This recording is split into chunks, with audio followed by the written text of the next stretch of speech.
Dear students, welcome to my new video. ഇന്ന് നമ്മൾ പഠിക്കുന്നത് ക്ലാസ് 6 സോഷ്യൽ സ്റ്റഡീസിൻ്റെ 7th ചാപ്റ്ററായ ഇന്ത്യാസ് കൾച്ചറൽ റൂട്ട്സ് എന്ന് പറയുന്ന ലെസണാണ്. ഇന്ത്യയുടെ സാംസ്കാരിക വേരുകൾ. അതായത് ഇതിനകത്തിൽ നമ്മൾ പഠിക്കുന്നത് വേദങ്ങളെക്കുറിച്ച്, പിന്നെ ബുദ്ധിസം, ജൈനിസം എന്നിവയെക്കുറിച്ചൊക്കെയാണ്. അപ്പോൾ ആദ്യം നമുക്ക് തന്നിട്ടുള്ള കോട്ടിങ് നോളജിനെ കുറിച്ച്, അറിവെന്ന് പറയുന്ന കാര്യം എന്തൊക്കെയാണെന്നാണ് പറഞ്ഞിരിക്കുന്നത്. ഒരു സുഭാഷിതം അല്ലെങ്കിൽ വൈസ് സേയിങ് ആണ് പറഞ്ഞിരിക്കുന്നത്. അപ്പോൾ എല്ലാ ദിവസവും പറയുന്ന പോലെ എല്ലാവരും വീഡിയോ ഒന്ന് ലൈക്ക് ചെയ്തേക്കണം. ഒപ്പം തന്നെ ചാനൽ സബ്സ്ക്രൈബ് ചെയ്യാതെ ആരെങ്കിലും കാണുന്നുണ്ടെങ്കിൽ ചാനൽ ഒന്ന് സബ്സ്ക്രൈബ് ചെയ്തേക്കണം കേട്ടോ. അപ്പം നമുക്ക് ലെസണിലേക്ക് പോവാം. എന്താണ് വൈസ് സേയിങ് പറയുന്നതെന്ന് നോക്കിയേ. That which cannot be stolen, that which cannot be confiscated by rulers, that which not burden as it does not weigh anything, that which, though it is used, only grows every day, that is the greatest wealth of all, the wealth of true knowledge. യഥാർത്ഥത്തിലുള്ള അറിവിനെ കുറിച്ചാണ് പറയുന്നത്. ഈ അറിവെന്ന് പറയുന്ന ആർക്കും മോഷ്ടിക്കാൻ പറ്റുന്നതല്ല, ഒരു രാജാവിനും കീഴടക്കാൻ പറ്റുന്നതല്ല, അല്ലെങ്കിൽ നമുക്കിത് എടുത്തുകൊണ്ട് നടക്കാൻ പ്രത്യേകിച്ച് ഭാരമൊന്നുമില്ല. പിന്നെ നമുക്ക് എത്ര യൂസ് ചെയ്താലും നമ്മൾ വീണ്ടും വീണ്ടും അത് കുറയത്തില്ല. ദാറ്റ് മീൻസ് നമ്മൾ പൈസ ഒക്കെ എവിടെയെങ്കിലും വെച്ചിട്ട് ചിലവാക്കാൻ തുടങ്ങി അത് പെട്ടെന്ന് തീർന്നു അല്ലേ. പക്ഷെ വിദ്യ അങ്ങനെയല്ല, നമുക്ക് മറ്റുള്ളവർക്ക് കൊടുക്കും തോറും അത് ഏറിക്കൊണ്ടിരിക്കും. അങ്ങനെ പറയുന്ന ഒരു യഥാർത്ഥത്തിലുള്ള ഏറ്റവും വലിയ ഗ്രേറ്റസ്റ്റ് ആയിട്ടുള്ള നമ്മളെ ധനം എന്താണെന്ന് ചോദിച്ചു കഴിഞ്ഞാൽ അത് വിദ്യ അല്ലെങ്കിൽ നോളജ് ആണെന്ന് നമുക്ക് പറയാം. ഇവിടെ നമുക്ക് 3 പിക്ചേഴ്സ് തന്നിട്ടുണ്ട്. ഒരെണ്ണം ഈ ഋഷി, അതായത് സന്യാസി, കർണാടകയിലെ ഹംപി എന്ന് പറയുന്ന സ്ഥലത്തുള്ള ഒരു ഋഷിയുടെ പിക്ചറാണ് കൊടുത്തിരിക്കുന്നത്. നെക്സ്റ്റ് വൺ ബുദ്ധ, പിന്നെ ഇത് ബുദ്ധ ഭൂട്ടാനിൽ നിന്നുള്ള പിക്ചറാണ്. ദെൻ മഹാവീര ഫ്രം ബീഹാറിൽ നിന്നുള്ള മഹാവീരയുടെ പിക്ചറുമാണ് കൊടുത്തിരിക്കുന്നത്. ഇനി ഈ ലെസണിൽ എന്തൊക്കെയാണ് പഠിക്കുന്നതെന്നാണ്. വാട്ട് ആർ വേദാസ്, വേദം എന്താണ്, അതിൻ്റെ മെസ്സേജ് എന്താണ്, പിന്നെ സ്കൂൾ ഓഫ് തോട്ട്സ് ഉണ്ട്. അതായത് സ്കൂൾ ഓഫ് തോട്ട്സ് എന്ന് പറഞ്ഞു കഴിഞ്ഞാൽ ചിന്തകൾ, അതായത് വീക്ഷണഗതികൾ. ഓരോ കാലത്തിനും അനുസരിച്ച് പലതരത്തിലുള്ള ചിന്തകൾ രൂപപ്പെടുന്നുണ്ട്. അതിനെക്കുറിച്ചുള്ളത്. What is the contribution of folk and tribal traditions, അതായത് നാടോടി പാട്ടുകൾ, നാടോടി നൃത്തം ഉൾപ്പെടെ ട്രൈബൽ പീപ്പിളിൻ്റെ കൾച്ചറിനെ കുറിച്ചുമൊക്കെയാണ് നമ്മളിന്ന് പഠിക്കുന്നത്. നമുക്ക് തുടങ്ങാം. Indian culture by any estimate in several million old, like any ancient tree, it has many roots and many branches. The roots nurture the common trunk, and from the trunk emerges many branches, which was different manifestations of Indian's culture, yet united by a common trunk. അതായത് India എന്ന് പറയുന്ന ഇന്ത്യയുടെ culture, ഈ കൾച്ചറിന് പലതരത്തിലുള്ള വേരുകളുണ്ട്. ഈ വേരുകൾ എല്ലാം nurture ചെയ്യുന്നത്, അതായത് നമുക്കറിയാം ഒരു ചെടി ഉണ്ടെങ്കിൽ ആ ചെടി വേരുകൾ പല സ്ഥലത്തു നിന്നും പല വേണ്ടിയ സാധനങ്ങളെല്ലാം വലിച്ചെടുത്താൽ അത് ട്രങ്കിലും ബ്രാഞ്ചിലേക്കും മാറും എന്ന് പറഞ്ഞ പോലെ തന്നെ നമ്മുടെ കൾച്ചർ പലതരത്തിലുള്ള റൂട്ട്സ് ഉള്ളതാണ്. ഈ റൂട്ട്സിൽ നിന്ന് കിട്ടുന്ന എല്ലാം കൂടെ നർച്ചർ ചെയ്യുന്നത് നമ്മുടെ ഇന്ത്യൻ കൾച്ചർ എന്ന് പറയുന്ന വലിയ ട്രീയാണ്. Some of these branches are about art, literature, science, medicine, religion, art of governance, martial arts and so on. എന്തൊക്കെയാണ് ഈ കൾച്ചറിനെ നർച്ചർ ചെയ്യുന്നത്, വളർത്തുന്നത് എന്നൊക്കെയാണ്. കല, സാഹിത്യം, സയൻസ്, മെഡിസിൻ, മതം, പിന്നെ ഭരണ സംവിധാനങ്ങൾ, അല്ലെങ്കിൽ നയതന്ത്രം എന്ന് നമ്മൾ പറയും, മാർഷൽ ആർട്സ്, ആയോധന കലകൾ, ഇതൊക്കെയാണ് ആ കൾച്ചറിനെ പരിപോഷിപ്പിക്കുന്ന, നർച്ചർ ചെയ്യുന്ന കാര്യങ്ങൾ. And there are school of thought, which means A group of thinkers of spiritual seekers who share similar ideas about human life. ഇതിൻ്റെ എല്ലാം മീനിങ്സ് നമുക്ക് ഈ സൈഡിൽ വെച്ചിട്ട് പറഞ്ഞിട്ടുണ്ട് കേട്ടോ. അപ്പോൾ ഈ പല സ്കൂൾ ഓഫ് തോട്ട് ഉണ്ടെന്ന് പറഞ്ഞു, അതായത് പലതരത്തിലുള്ള ചിന്തകളുണ്ട്. ഇത് എങ്ങനെയാണ് ഈ ചിന്തകൾ ഉണ്ടാകുന്നത്? സ്പിരിച്വൽ സീക്കേഴ്സിൽ നിന്ന്. സ്പിരിച്വൽ സീക്കേഴ്സ് എന്ന് പറഞ്ഞു കഴിഞ്ഞാൽ സന്യാസിമാർ, ഒറ്റ വാക്കിൽ പറഞ്ഞാൽ ആത്മാവിനെ കുറിച്ച് പഠിക്കുന്ന, അല്ലെ സോളിനെ കുറിച്ച് പഠിക്കുന്ന, മനസ്സിലാക്കുന്ന സെയിൻസ്, സന്യാസിമാരെയാണ് നമ്മളിവിടെ സ്പിരിച്വൽ സീക്കേഴ്സ് എന്ന് പറഞ്ഞാൽ. അവരുടെയാണ് കൂടുതലും സ്കൂൾ ഓഫ് തോട്ട്സ്. അവരുടെ ചിന്താഗതികളാണ് പലതും നമ്മുടെ കൾച്ചറിനെ നിലനിർത്തുന്നത്. Many archaeologists and scholars have pointed out that some of the Indian culture roots go all the way to the Indus or Harappan or Sindhu Saraswati civilization. ഇതൊക്കെ നമ്മൾ chapter 6-ലും 5-ലും ഒക്കെ പഠിച്ച കാര്യങ്ങളിനകത്ത് refer ചെയ്യുന്നുണ്ട് കേട്ടോ. അപ്പോൾ തീർച്ചയായിട്ടും നിങ്ങൾ ആ ലെസണിൻ്റെ വീഡിയോ കണ്ട ശേഷം ഇത് കാണുന്നതായിരിക്കും കുറച്ചുകൂടെ ബുദ്ധി. ഇനി അഥവാ കണ്ടിട്ടില്ലെങ്കിൽ തീർച്ചയായിട്ടും കാണുക കേട്ടോ. അപ്പം പല ചരിത്രകാരന്മാരും പറയുന്നത് ഈ സ്കൂൾ ഓഫ് തോട്ട്സ് അല്ലെങ്കിൽ നമ്മുടെ കൾച്ചർ എന്ന് പറയുന്നത് ഇൻഡസ് വാലി സിവിലൈസേഷനിൽ നിന്ന് സ്റ്റാർട്ട് ചെയ്തു എന്നാണ് പറയുന്നത്. പിന്നെ അതിനുശേഷം hundreds of school of thought emerged in India. ഇന്ത്യയിൽ പലതരത്തിലുള്ള വീക്ഷണഗതികൾ അല്ലെങ്കിൽ ചിന്തകൾ ഉണ്ടായിട്ടുണ്ട്. We will see here a few early schools which have shaped India as a country as a unique personality. ഇന്ത്യയെ ഇങ്ങനെ മറ്റു രാജ്യങ്ങളിൽ നിന്ന് വേർതിരിച്ച് നിന്ന പ്രത്യേക കാര്യമാണ് ഈ സ്കൂൾ ഓഫ് തോട്ട്സ്. അപ്പോൾ അങ്ങനെയുള്ള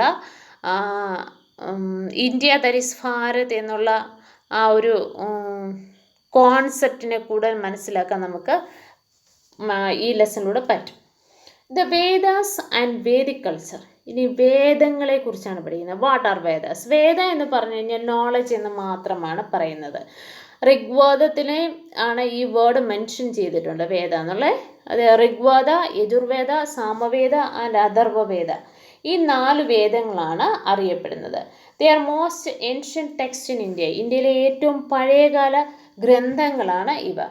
the Vedas consist of 1000 of hymns. മന്ത്രങ്ങളാണ് ഈ വേദസിൽ, അതായത് ഈ 4 വേദങ്ങളിലും നിറഞ്ഞിരിക്കുന്നത്. മന്ത്രങ്ങൾ എന്ന് പറഞ്ഞു കഴിഞ്ഞാൽ എഴുതി പഠിക്കുന്നതല്ല, ഓറലി, അതായത് ഒരാൾ പറഞ്ഞു കൊടുത്തു, അടുത്ത ആൾ പറഞ്ഞു, അങ്ങനെ ഉച്ചാരണത്തിലൂടെ അല്ലെ വാമൊഴിയായിട്ട് കിട്ടിയതാണ് ഈ മന്ത്രങ്ങളെല്ലാം. And when exactly Rigveda, the most ancient of the 4, was composed. നമുക്ക് ഒരിക്കലും ഈ എന്താ പറയുന്നത് പറയാൻ പറ്റത്തില്ല. ഋഗ്വേദമാണ് ഇതിനകത്തിലെ ഏറ്റവും പഴയ പുസ്തകം എന്നാണ് പറയപ്പെടുന്നത്. ഇത് എന്നാണ് ഇത് രൂപപ്പെട്ടതെന്നൊന്നും പറയത്തില്ല. പക്ഷേ ഈ പറയുന്നത് ഈ മന്ത്രങ്ങളൊക്കെ കമ്പോസ് ചെയ്ത് സപ്തസിന്ധവ റീജിയനിലാണ്. ഇത് നമ്മൾ ചാപ്റ്റർ 5-ൽ പഠിച്ചാണ് ഈ സിന്ധവ റീജിയൻ എന്നുള്ളത്. ടെക്സ്റ്റ് ബുക്കിൽ അതിൻ്റെ പിക്ചറും ഉണ്ട്, നിങ്ങൾ നോക്കുക കേട്ടോ. അതായത് 5th മുതൽ 2nd BCE. BCE എന്ന് പറഞ്ഞാൽ ബിഫോർ ക്രിസ്ത്യൻ എറ. ക്രിസ്ത്യൻ എറയ്ക്ക് മുമ്പ് 5 മുതൽ 2 മില്യനിയത്തിലാണ് ഇത് ഉണ്ടായതെന്ന് പറയുന്നത്. ഏകദേശം 100 മുതൽ 200 ജനറേഷൻസ് ഇടയ്ക്കാണ് ഈ വേദാസ് എല്ലാം ഉണ്ടായതെന്നാണ് നമ്മൾ കണക്കാക്കപ്പെടുന്നത്. പിന്നെ നമുക്ക് UNESCO recognize the Vedic chanting as a masterpiece of the oral intangible heritage of the humanity. അതായത് ഈ ഓറലി ഈ മന്ത്രങ്ങൾ മുഴുവൻ പഠിക്കുന്നത് വളരെ വലിയൊരു നമ്മുടെ ഹെറിറ്റേജ്, നമ്മുടെ ഒരു വലിയ പാരമ്പര്യമായിട്ട് കണക്കാക്കപ്പെടുന്നുണ്ട് യുനെസ്കോ. യുനെസ്കോ എന്ന് പറയുന്നത് യുണൈറ്റഡ് നേഷൻ്റെ ഒരു ബ്രാഞ്ചാണ്. ഇവിടെ അതിൻ്റെ ഫുൾ ഫോമുണ്ട്. United nations education, scientific and cultural organization എന്നാണ് യുനെസ്കോയുടെ ഫുൾ ഫോം. അത് UN ഒരു ബ്രാഞ്ചാണ് യുണൈറ്റഡ് നേഷൻ്റെ. The Vedic hymns were composed to the rishis, male സീസ് ഓർ സേജസ്, ദ ഋഷികാസ്. അതായത് ഈ മന്ത്രങ്ങളൊക്കെ ഉണ്ടാക്കിയത് ഫീമെയിൽ ആൻഡ് മെയിൽ ഋഷീസാണ്, സന്യാസിമാരാണെന്ന് വിശ്വസിക്കുന്നു. They were addressed the poetical form of many deities such as Indra, Agni, Varuna, Mitra, Saraswati, Ushas and many more. അതായത് ഈ ഡൈറ്റീസ് എന്ന് പറഞ്ഞാൽ ദൈവങ്ങൾ, അതായത് വിഗ്രഹങ്ങൾ. ഈ ദൈവങ്ങളെയെല്ലാം പുകഴ്ത്തുന്നതായിട്ടുള്ള കുറേ കീർത്തനങ്ങൾ അല്ലെങ്കിൽ മന്ത്രങ്ങളാണ് ഈ വേദാസിലൊക്കെ നമുക്ക് കാണാൻ പറ്റുന്നത്. ആൻഡ് ടുഗദർ വിത്ത് ദ സീസ് the deities sustain rhythm and or truth and order in human life and in the cosmos. Cosmos എന്ന് പറഞ്ഞു കഴിഞ്ഞാൽ യൂണിവേഴ്സ് എന്നാണ് അർത്ഥം.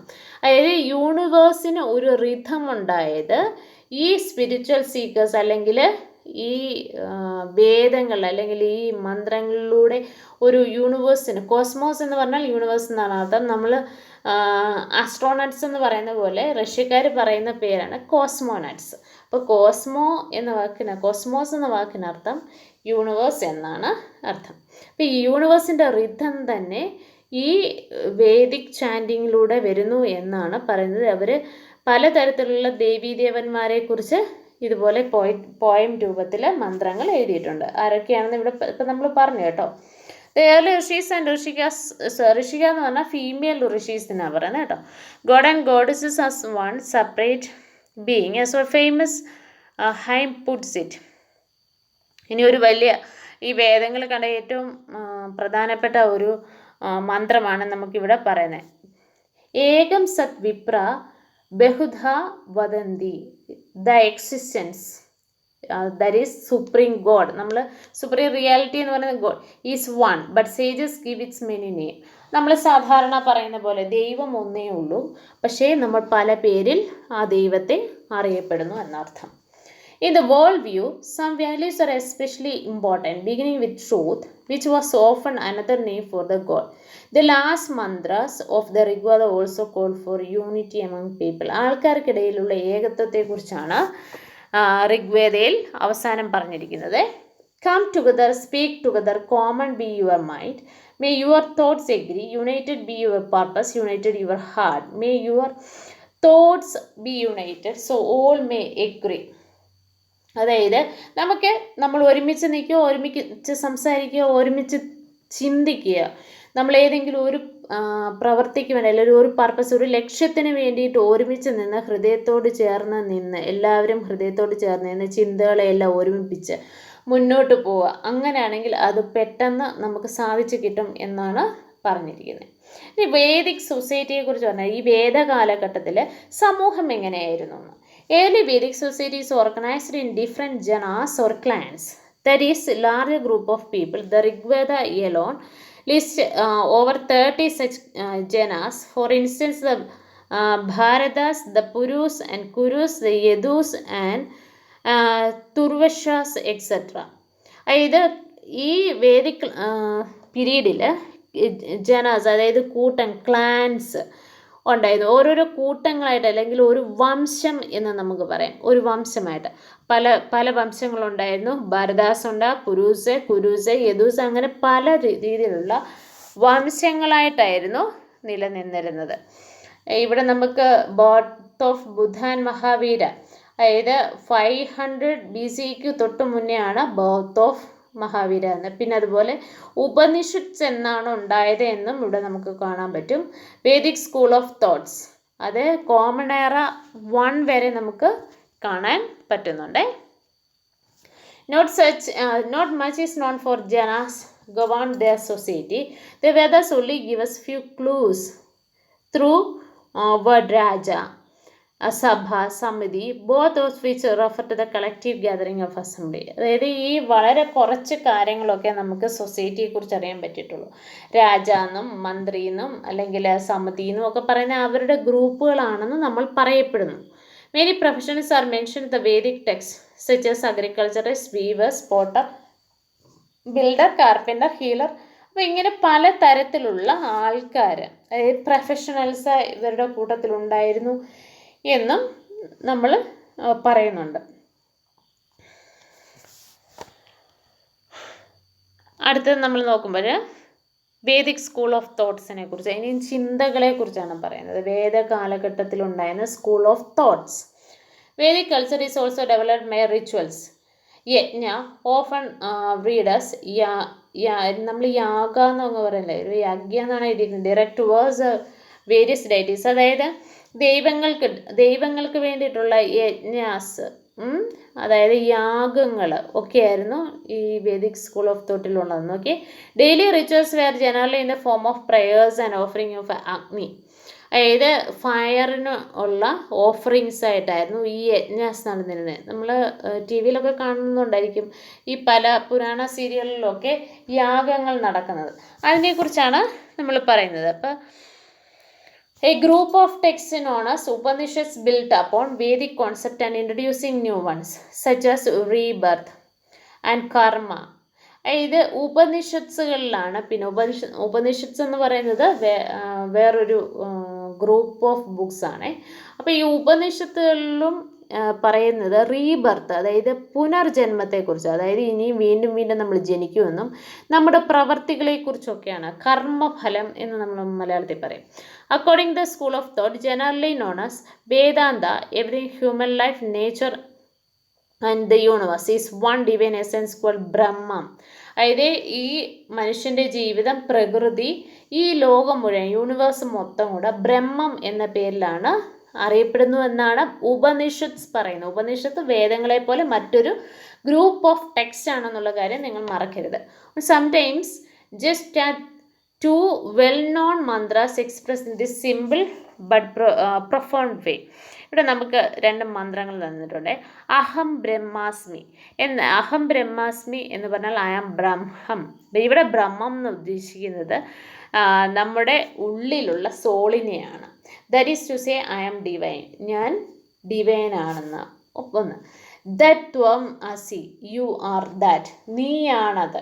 തത്വമസി എന്ന കോൺസെപ്റ്റും ഇത് തന്നെയാണ്. നിന്നിൽ ഈശ്വരനുണ്ട്. അഹം ബ്രഹ്മാസ്മി എന്ന് പറഞ്ഞാലും നിൻ്റെ ഉള്ളിൽ ഡിവൈൻ പവർ ഉണ്ട്, നിൻ്റെ ഉള്ളിൽ ഈശ്വരനുണ്ട്. ആ ഈശ്വരനെ കണ്ടെത്തുന്ന ജോലി മാത്രമാണ് നമുക്കുള്ളത്. The Upanishads also introduce the concept of Atma or self. The divine essence of resides a being, but ultimate one is Brahma. It follows that everything in this world is connected and interdependent. This explains common prayer for begin with Sarva Bhavantu Sukhina. May all the creatures be happy. അതായത് എല്ലാ ആൾക്കാരും സുഖമായിരിക്കട്ടെ, സർവഭവന്തു സുഖിന എന്ന് പറയുന്ന കോൺസെപ്റ്റാണ് ഉപനിഷത്തുകളിൽ നമുക്ക് കാണാൻ പറ്റുന്നത്. ഇനി പലതരത്തിലുള്ള സ്റ്റോറീസ് ഉപനിഷത്തുകളെ ബേസ് ചെയ്ത് വരുന്നുണ്ട്. അതിലെ ചന്ദോഗ്യ ഉപനിഷത്തിൽ വരുന്ന ഒരു സ്റ്റോറിയാണ് ശ്വേതകേതുവിൻ്റെ. അപ്പം Rishi Uddalakaruni sent his son Shvetaketu to gurukula to learn വേദം പഠിക്കാൻ വേണ്ടിയിട്ട് ശ്വേതകേതുവിനെ ഗുരുവിൻ്റെ അടുത്തേക്ക് വിടുകയാണ്. When Shvetaketu return 12 years later, his father realized he became very proud of the learning. 12 വർഷത്തിന് ശേഷം അദ്ദേഹം തിരിച്ചു വന്നപ്പോൾ രാജാവിന് മനസ്സിലായി ഭയങ്കര പ്രൗഡായിട്ടിരിക്കുന്നു, ഭയങ്കര അഹങ്കാരിയായിട്ട്, വേണമെങ്കിൽ നമുക്കങ്ങനെ വാക്ക് ഉപയോഗിക്കാം, അഹങ്കാരിയായിട്ട് ഇരിക്കുന്നു. സോ അദ്ദേഹം എന്ത് ചെയ്യുന്ന പറയുമ്പോൾ Uddalaka tested him with a question on the nature of Brahman which Shveta could not answer. ഈ ശ്വേതകേതുവിന് ആൻസർ ചെയ്യാൻ പറ്റാത്തത്ര ക്വസ്റ്റ്യൻസൊക്കെ അദ്ദേഹം ചോദിക്കുകയാണേ. And Uddala proceeds to explain how Brahman, though invisible, it is everywhere. Just as seed of a banyan fruit seems empty when open it. അതായത് നമുക്ക് ഒരു seed കിട്ടി, അത് നമുക്ക് ഓപ്പൺ ചെയ്ത് നോക്കി അതിനകത്തൊന്നും ഉണ്ടാകത്തില്ല. പക്ഷേ ഇത് നമ്മൾ നർച്ചർ ചെയ്യുകയാണ്, നമ്മൾ കുഴിച്ചിട്ട് വളർന്നു കഴിഞ്ഞാൽ അതിനകത്തിലൊരു മരം ഉണ്ടാവും, ഒരു പ്ലാന്റ് ഉണ്ടാവും അല്ലേ. അപ്പം നമുക്കിങ്ങനെ കാണാൻ പറ്റുന്നില്ലെങ്കിലും ഈ ബ്രഹ്മം എന്ന് പറയുന്നത് യൂണിവേഴ്സിലുള്ള ഒന്നാണെന്ന് മനസ്സിലാക്കി കൊടുക്കുകയായിരുന്നു ശ്വേതകേതുവിന് ചെയ്തത്. He concluded his teaching with these words, everything consists of subtle essence, you are that Shvetaketu.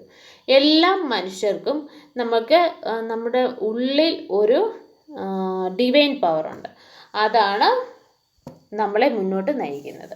ഇനി നചികേതയുടെ ഒരു സ്റ്റോറി ഉണ്ട്. ഇത് കഥോപനിഷത്തിൽ നിന്നുള്ളതാണ്. Once a man was giving away all the possessions in rituals as his son Nachiketa kept asking him which god he could not offer. The father became angry and answered, I gave you Yama, that is to the god of death. Nachiketa ദൈവത്തിന് വേണ്ടിയിട്ട് ഒരുപാട് rituals നടത്തുന്ന ഒരാളായിരുന്നു അദ്ദേഹത്തിൻ്റെ father. അപ്പം ഒരു ദിവസം ഇവൻ ചോദിക്കും, എന്തിനാണ് ഇത്രയൊക്കെ ചെയ്യുന്നത്, ആർക്കാണ് ചെയ്യുന്നത്? അപ്പം ദേഷ്യത്തിൽ ഇദ്ദേഹം പറയും, ഈ ഫാദർ പറയും, ഞാൻ ഇതെല്ലാം യമന് കൊണ്ടു കൊടുക്കുവാന്ന്. യമൻ എന്ന് പറഞ്ഞാൽ മരണത്തിൻ്റെ ദേവന്. Nachiketa then proceed to Yama's world. After a long wait, mighty God. One question was in mind: what happened after the death of our body? Nachiketa ഇങ്ങനെ യമരാജനെ കാണുകയും അദ്ദേഹത്തിനോട് ഈ ഒരു ചോദ്യം ചോദിക്കാം, മരണത്തിന് ശേഷം എന്താണ് എന്ന്. Yama tried to avoid answering, but the boy persisted. Please to Yama explain the Atma or self is hidden within the creature. It is neither born nor does not die. It is immortal. Having acquired the profound knowledge, Nachiketa returned to his father, who welcomed him joyfully. നചികേതയുടെ ചോദ്യത്തിന് ആദ്യമൊന്നും യമരാജാവ് ഉത്തരം നൽകിയില്ലെങ്കിലും പിന്നെ അദ്ദേഹം പറഞ്ഞു, നമ്മുടെ ശരീരത്തിലെ ആത്മാവ് അല്ലെങ്കിൽ സോൾ അതൊരിക്കലും ആർക്കും നഷ്ടപ്പെടുത്താൻ പറ്റത്തില്ല. നമ്മൾ മരിച്ചാലും ഇല്ലെങ്കിലും എല്ലാം നമ്മുടെ ഉള്ളിൽ അതുണ്ട്. മരിച്ചു കഴിയുമ്പോൾ ആ ആത്മാവാണ് നമ്മുടെ, ആ ആത്മാവിനെ നമുക്ക് നശിപ്പിക്കാൻ കഴിയുകയില്ല. പിന്നെ നമ്മുടെ ശരീരം മാത്രമാണ് മരണത്തോടുകൂടി ഇല്ലാതാകുന്നത് എന്നാണ് സ്റ്റോറിയിലൂടെ യമരാജൻ പറഞ്ഞത്. ഇതിനകത്തിൽ ഗാർഗിയുടെ ഒരു യാജ്ഞവൽക്യനുമായിട്ടുള്ള ഒരു ഡിബേറ്റ് ഉണ്ട്, ഒരു സംഭാഷണം അല്ലെങ്കിൽ ഒരു വാഗ്വാദം എന്ന് പറയാം. ഇതെടുത്തേക്കുന്നത് ബൃഹദാരണ്യക ഉപനിഷത്തിൽ നിന്നാണ്. Once the king Janaka announced a prize for the winner of a philosophical debate. Yajnavalkya, a renowned rishi, came to the king's court and defeated many scholars until Gargi ഒരു എന്താ പറയുന്നത് സ്കോളറായിരുന്നു കേട്ടോ, ലേഡി ആയിരുന്നു, സ്കോളറായിരുന്നു. അപ്പം ഈ ഋഷി യാജ്ഞവൽക്യ വന്ന് ഡിബേറ്റ് നടത്തുകയാണ്, വാഗ്വാദം നടത്തുകയാണ്, എല്ലാവരെയും തോൽപ്പിച്ചു. പക്ഷെ ഗാർഗിയെ തോൽപ്പിക്കാൻ കഴിഞ്ഞിട്ടില്ല. ഒരുപാട് ക്വസ്റ്റ്യൻസ് ചോദിച്ചു. എന്നിട്ട് ഈ ബ്രഹ്മയെക്കുറിച്ച് തന്നെയാണ് പിന്നെയും ചോദിക്കുന്നത്, ഈ സോളിനെ കുറിച്ച് അല്ലെ ആത്മാവിനെ കുറിച്ചാണ് പറയുന്നത്. At that point Yajnavalkya asked her to stop asking further question. Later however Gargi resumed her questions and Yajnavalkya sent to explain how Brahman is what make the world, the seasons, the rivers and everything else possible. ഇനി ഈ സ്റ്റോറിയിലൂടെ പറയുന്നത് ഇതുപോലെ തന്നെ ബ്രഹ്മവും അല്ലെങ്കിൽ സോളിനെയും കുറിച്ച് തന്നെയാണ് പറയുന്നത്. അതായത് ഈ ഭൂമിയിൽ എന്താ പറയുന്നത് സ്ഥായിയായി നിൽക്കുന്ന ഒരു കാര്യം എന്ന് പറയുന്നത് എന്താണ്, ഈ ബ്രഹ്മ അല്ലെങ്കിൽ ഈ സോളാണ്. Early in the first million BC, several more schools of thoughts out of the Vedas. One of them was yoga, which developed methods of intended to achieve realization to Brahman. One is consciousness. നമ്മൾ പിന്നെ ഉള്ള school of തോട്ടാണ് yoga കേട്ടോ. യോഗ ഇപ്പം ഇന്ത്യയെ base ചെയ്ത് യോഗ വളരെയധികം popularity നേടിയിട്ടുണ്ട്. ഇനി നമുക്ക് ഓരോ മതങ്ങളെക്കുറിച്ച്, ഹിന്ദുയിസത്തിൻ്റെ, അതായത് ഈ ഹിന്ദുയിസത്തിൻ്റെ പാർട്ടായിട്ടുള്ള കാര്യങ്ങളാണ് പറയുന്നത്. ബുദ്ധിസമാണ് ആദ്യം പറയുന്നത്. ഇത് ഏകദേശം 2.5 മില്യൺ എഗോ നടന്ന കാര്യമാണ്. A young prince named Siddhartha Gautama, born in Lumbini today in Nepal. Depending on the source they use, scholars have come up widely different conclusions as regard to the precise year of the birth. ഇദ്ദേഹത്തിൻ്റെ ബർത്തിനെ കുറിച്ചൊക്കെ 560 BC അദ്ദേഹം ഉണ്ടായി എന്നാണ് പറയപ്പെടുന്നത്. ഇപ്പം നേപ്പാളിലാണ് ഈ ലുംബിനി എന്ന് പറയുന്ന സ്ഥലം. As the story goes, the Siddhartha Gautama grew up living a protested life in the palace. One day, at the age of 29, he asked to driven through the city in a chariot, and for the first time his life came across the old man, sick man, dead body, and he appeared to be happy and at peace. Following this experience, Siddhartha decided to give up his palace life, leaving behind his wife and son. Gautama ബുദ്ധ അല്ലെങ്കിൽ സിദ്ധാർത്ഥ എന്ന് പറയുന്ന രാജകുമാരൻ കൊട്ടാരത്തിൽ മാത്രം ജീവിച്ചിരുന്ന ആളാണ്. അദ്ദേഹം പുറത്തെ കാര്യങ്ങളൊന്നും അറിഞ്ഞില്ല. അങ്ങനെ ഒരു ദിവസം അദ്ദേഹം പുറത്തുകൂടി ഇങ്ങനെ രഥത്തിലൂടെ പോയപ്പോഴാണ് ചുറ്റുമുള്ള ദുഃഖങ്ങൾ, ഒരാളുടെ മരണം, പ്രായം ചെല്ലുന്നതിൻ്റെ അവസ്ഥ, അസുഖങ്ങൾ വരുന്നതിൻ്റെ അവസ്ഥ ഒക്കെ അദ്ദേഹം മനസ്സിലാക്കി. അദ്ദേഹം അങ്ങനെ കൊട്ടാരം വിട്ട് ഉപേക്ഷിച്ച് പോവുക. അദ്ദേഹത്തിൻ്റെ 29ാമത്തെ വയസ്സ് ഭാര്യയും മകനെ ഉപേക്ഷിച്ച് അദ്ദേഹം പോവുകയാണ്. Traveling on foot to the aesthetic, meeting other ascetics and scholars, and searched for the root cause of suffering of human life. After meditating for many under people tree at Bodh Gaya today in Bihar, he attained the enlightenment. അദ്ദേഹം തപസ് ചെയ്യാൻ തുടങ്ങി. ബോധഗയ എന്ന് പറയുന്ന സ്ഥലത്ത് ഒരു people ട്രീയിൽ എന്ന് പറഞ്ഞാൽ അരയാൽ വൃക്ഷത്തിൻ്റെ ചുവട്ടിൽ നിന്ന് പ്രാർത്ഥിക്കുകയും അദ്ദേഹത്തിന് എൻലൈറ്റ്മെൻറ്റ് എന്ന് പറഞ്ഞു കഴിഞ്ഞാൽ ബോധോദയം എന്ന് നമുക്ക് പറയാം, ബോധോദയം ഉണ്ടാവുകയും and he realised ignorance and attachment are the source of human sufferings and conceive the method to remove. അതായത് അറിവില്ലായ്മയും നമുക്ക് അറ്റാച്ച്മെൻറ്റ്സും, അതായത് നമുക്ക് ചിലതിനോട് എന്തെന്നില്ലാത്ത ഒരു ആകർഷണമുണ്ട്, അതുമാണ് ഈ ജീവിതത്തിലെ ദുഃഖങ്ങൾക്ക് കാരണമെന്നാണ് അദ്ദേഹം പറഞ്ഞത്. Siddhartha then become known as Buddha which means enlightened or awaken one. അതായത് ഇങ്ങനെ ബോധോദയം ഉണ്ടായ ആൾ എന്ന നിലയിൽ ബുദ്ധ എന്ന് അദ്ദേഹം പേര് സ്വീകരിക്കുകയും ചെയ്തു. Siddhartha then become known as Buddha. The Buddha started teaching and he realized, including the idea of ahimsa. Ahimsa എന്ന് പറഞ്ഞാൽ ആരെയും ഉപദ്രവിക്കരുത് എന്നുള്ള കോൺസെപ്റ്റായിരുന്നു ബുദ്ധിസത്തിനുണ്ടായിരുന്നത്. Non violence but originally means not hurting, non injuring. He also insisted the sincere inner discipline. ഇനിയും വളരെ അധികം ഡിസിപ്ലിനായിട്ടുള്ള ഒരു ആളായിരുന്നു Buddha. Not by water is one made pure, though many people may bath from in sacred rivers, but one is pure in whom truth and dharma reside. സത്യവും ധർമ്മവുമാണ് എപ്പോഴും ഒരുപോലെ ഇരിക്കുന്നത്, അല്ലെങ്കിൽ ഒട്ടും തന്നെ ചീത്തയാകാതിരിക്കുന്നത്. എത്ര പ്യുവറാന്ന് പറഞ്ഞാലും നമ്മൾ വെള്ളം വൃത്തികേടാക്കിയാൽ പെട്ടെന്ന് വൃത്തികേടാവും അല്ലേ? അപ്പോൾ ഒരു സത്യവും ധർമ്മവും മാത്രമാണ് ഈ ഭൂമിയിൽ സ്ഥായിയായി നിൽക്കുന്നത് എന്നുള്ളതാണ് അദ്ദേഹം പറഞ്ഞത്. Conquering one self in greater than conquering 1,000 men on battlefield 1,000 times. അതായത് ഒരാൾക്ക് ഇപ്പം എനിക്ക് എന്നെ തന്നെ കൺട്രോൾ ചെയ്യാൻ പറ്റും, അല്ലെങ്കിൽ കോൺകർ ചെയ്യാൻ പറ്റുന്നതാണ് ഏറ്റവും നല്ലത്. അത് എത്ര പേര്, അതായത് ഒരു ബാറ്റിലിൽ, ഒരു യുദ്ധത്തിൽ മറ്റുള്ളവരെ എല്ലാം തോൽപ്പിക്കുന്നതിലും മെച്ചമായിട്ടുള്ള കാര്യമാണ് എനിക്ക് എന്നെ കൺട്രോൾ ചെയ്യാൻ കഴിയുന്നുണ്ടെങ്കിൽ. അതായിരുന്നു ബുദ്ധൻ്റെ concept. The Buddha founded the Sangha, community of bhikshus or monks. അതായത് ഭിക്ഷൂസ് എന്ന് പറഞ്ഞാൽ സന്യാസികൾ, ഭിക്ഷൂസ് ആൻഡ് ഭിക്ഷുണീസ് എന്നാണ് കേട്ടോ പറയുന്നത്, nuns, and he dedicated themselves to practicing the spreading his teaching.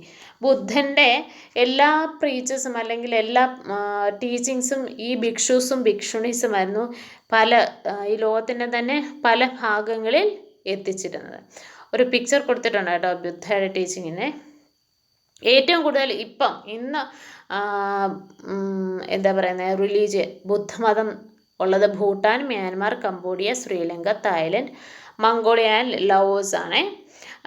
ഈ അതായത് ഇന്ത്യയിൽ ഉള്ളത് Arunachal Pradesh, Mizoram, Nagaland as well as Maharashtra, west Bengal and union territory of Ladakh. ഇത്രയും ഭാഗത്താണ് ബുദ്ധിസം ഏറ്റവും കൂടുതൽ ഉള്ളതായിട്ട് നമ്മൾ അറിയപ്പെടുന്നത്. രാജ്യങ്ങൾ ഇതൊക്കെയാണ്. ഇന്ത്യ ഉണ്ട് കേട്ടോ. പിന്നെ ഇന്ത്യയിൽ തന്നെ പല സ്ഥലങ്ങളാണ് ഈ കൊടുത്തിരിക്കുന്നത്. അപ്പോൾ ഇതിൻ്റെ ബാക്കിയുമായിട്ട് നമുക്ക് വളരെ പെട്ടെന്ന് തന്നെ വീണ്ടും കാണാം. Thank you and have A nice day.